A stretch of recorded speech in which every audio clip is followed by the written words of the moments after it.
What's going on, guys? Today I want to talk about what I believe is probably the worst taught concept in programming, at least in college level programming type stuff, and that is recursion. So first of all, what is recursion? Recursion is where you have a function that calls itself within its method. So if you had a method that was called add, and then within that add method you called add again, that's recursion. And the general idea of this is we can take a problem and then we can break it down into smaller and smaller chunks that are easier to solve and just keep breaking it down and down and down until we finally hit a base case, and then we return all the way up and then get the end result.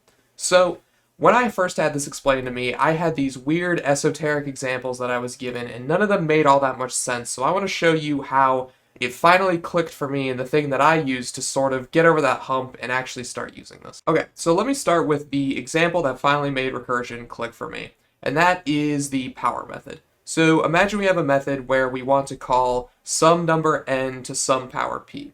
Let's do 2 to the third as an example. So 2 to the third is the same thing as what? Well, obviously this is 8, but how could we break this down into a smaller problem? When you're given a recursion problem, you always want to think about, okay, how do I make this smaller? And the best way to make this smaller is via the exponent. So what we can do is we can say this is the same thing as 2 squared times 2. Now suddenly we're breaking this down more. And this is the same thing as 2 times 2 times 2. So suddenly we've broken this down into multiple different problems. So this 2 is multiplied by this, and then this gets converted down into this right here. So we could generalize this into 2 to the n equals 2 to the n minus 1 times 2, and suddenly we have our recursion formula.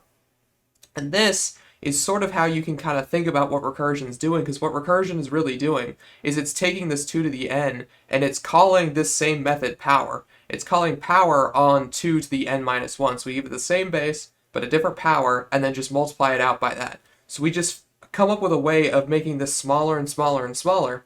But then when we're looking at this, it's like, okay, so then how do we know when to stop this? And the way we do that is by setting up a base case. So the base case in this case would be when our exponent is 0. Because we keep doing this, we keep doing n minus 1, eventually we're going to do 1 minus 1. So when we get 1 minus 1, we're going to have 0. So eventually we're going to end up with something, so we're going to end up 2 to the 0 times 2. And, well, this isn't necessarily equal. So we're going to end up with 2 to the 0 times 2. And when we end up with this 2 to the 0, that's going to result in 1. So instead of having to do another recursive call, this is just equal to 1. So we'll just want to return 1 when we hit that case. So this looks kind of weird, but hopefully you can see the general idea of we're taking this 2 to the third, we're breaking it into a smaller problem plus a constant, and something we know and a smaller problem. So let me show you how this would actually work in code. Okay, so in VS Code, I just have an empty app.ts. So what I'm going to do is I'm going to make this power method. So it'll be const power equals, and then we're going to make it a function. So we'll give it n, which is our base, power, and then that's not what I wanted. And p, which is our power, and then again, not what I wanted. That's not a type, that's what it actually is. And a number, and okay.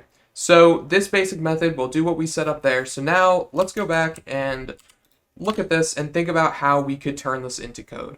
So when we're looking at this right here, initially we have two sort of cases. We have the case where we need to break it into 2 squared times 2 and then go down and down and down. And then we have the case of when our exponent is 0 and we need to just terminate with 1. So that means that there's going to need to be an if statement. We're going to do if p is greater than 0. So then that's our normal case. We're just going to return. We're going to do power. So we want to do 2 to the n minus 1. So we're going to do 2 to the n. We're going to do power n and then p minus 1 and then multiplied by n. So suddenly we're doing this times this. That's our main case. And then in the base case, this won't work for 0 because then we'll be doing 2 to the negative 1 and that's not what we're looking for. So here we're just going to return 1. So if p is 0, then we're just going to return 1. So now we've solved the recursion problem. That's it. All we need to do now is just, let's just call it. So I'll do console.log power 2 to the third. And then this should just print out 8. So it's npx ts node app.ts. Perfect. So that works. So this is a very simple recursion problem, but what can we kind of get out of this to sort of generalize it? So My general advice for recursion problems, and something I've found, is first and foremost, there will almost always be an if statement. This if statement up here is going to be the thing that catches the base case. So you're generally speaking, you're either going to have a case where you need to do some recursion, or you're going to have a case where you hit your base case and you're done. This is the same thing for when you're doing stuff on binary trees. It's the same thing if you're doing stuff on like a CFG or whatever. Any sort of circumstance you get where you're doing a recursion problem, it's always going to have a base case and a regular recursion case. So the key to solving these problems is you just need to think about, okay, how can I break this down? And what will I need to be, how do I make this problem smaller? So the same thing could be applied to like a factorial method where you have 5 factorial, that's the same thing as 5 times 4 times 3 times 2 times 1, which also the same thing as 5 times 4 factorial. So you can kind of see how we could move that in here. We just switch out this to be a factorial. We put in the n, and then we just need the number that we're taking the factorial of, and then we just need a base case of 0 factorial, which is 1. I think. Yes. Yeah, 0 factorial is 1.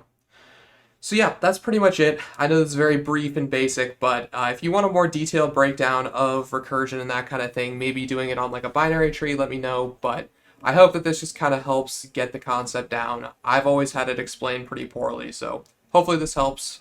Thanks for watching. Have a great day.